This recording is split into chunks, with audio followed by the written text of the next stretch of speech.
hai maya mi damta ngasi so anau video ma pudun laksana ngasi kadi mathen chane dru mi miang tabina segi mathen ge magaida ngasi gi mathen sidi special oina tawre ko khongdung gi mathen ngak tani ngasi si mayam da mathen jai jira ge asige kam hok jere ko asige khongdung ga nga ga thongma le jere nga se mirga local mirga ga nga ga khongdung ga thongma le jere asige khongdung maku angau ma le jere khongdung maku kangau ma le jere adage di sige sige le jere khongdung gi bora ma le jere asige sige kot na baida khong chik na baida khongdung ma lau jere adagadi sige lebu lejare akogi haijrang manam nusiba haijang lejare tilau ano tilau dogi pambi lejare mana di jarok tre ngasi se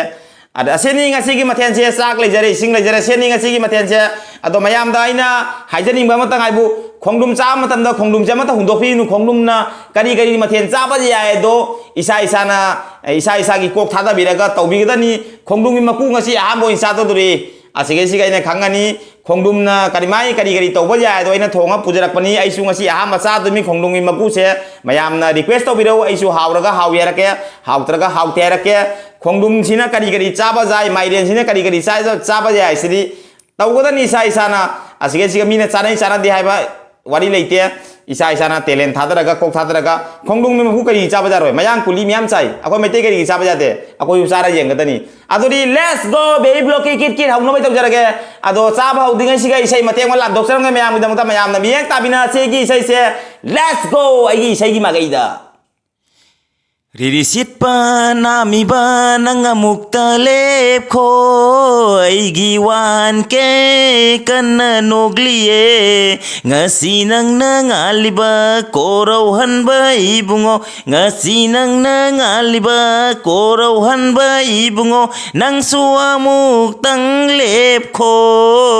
Aigi wan ke kana nogliye Aigi wan ke kana nogliye Ririsit pa nami ba nang amuktang lepko Aigi wan ke kana nogliye Ngasi nang nangaliba korauhan ba ibungo Ngasi nang nangaliba korauhan ba ibungo Nang suamuktang lepko Aigi wan ke kana nogliye Aigi wan ke kana nokliye aduri miam chaba hong ba tawjarage let's go baby block kit yaw haujarage dori chaba hamade khutti ham laksare ko khongdung gi mathen ngaktani ngasi se khongdung thongba ma khongdung gi maku ngauba ma khongdum chikkadaba ma khongdum gi bora ma khongdum sina kari chaba je se tawgodani ai maiden gi tawgi khallimi do maiden di sadri ko maiden de thongma myam sare maiden gan basare maiden hingne chik pasare ngasi khongdum maku aham basare mi ngauna adgoi di sige khongdum aham ba chikna sadori mi aseni tawdong chaga den khongdum kari hingne sajaro mi myam chani kino khongdum jedi mabuki sujam kana pukte jam kana bani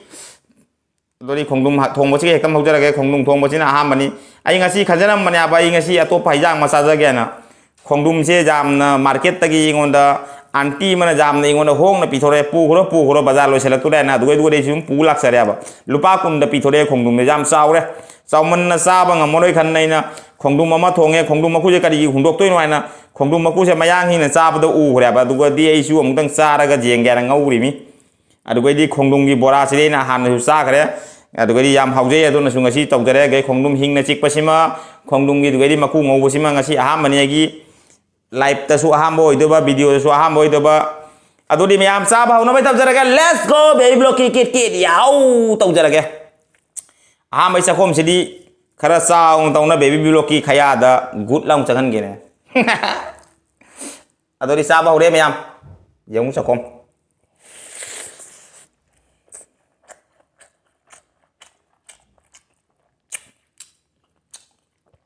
dài ra không có hậu đó không ăn chích cây luôn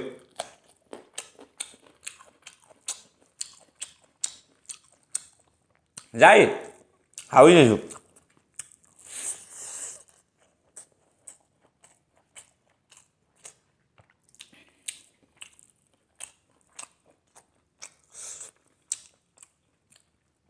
không đúng mà lâu giờ kìa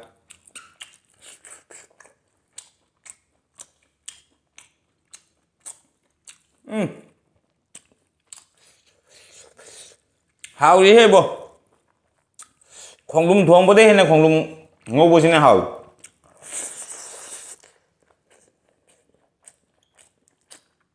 콩lum 먹고 ngông là sao mi giống là đi comment đại biết đâu hảo với học kẹt rồi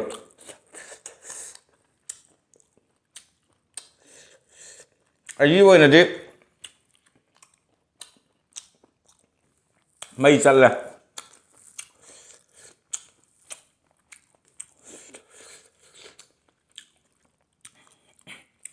cái video đó nó xuống nó u cái không đúng mà cú na bora saba pak tàu vậy chứ nông bora đi trái cái đầu nó ngasi bora tàu cái tàu bora mà cú xin na rồi không đúng cái PC nó tàu đấy nè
không đúng bora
ấy đâu video xem mà bạn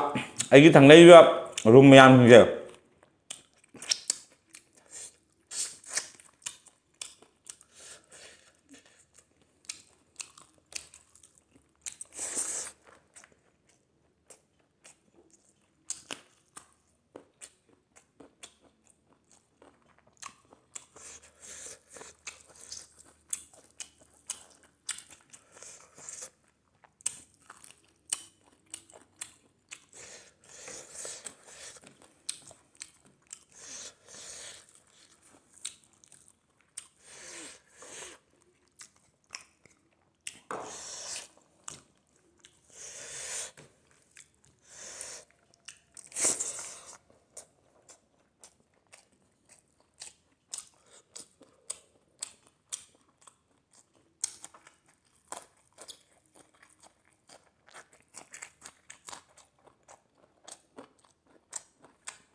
Sille फजना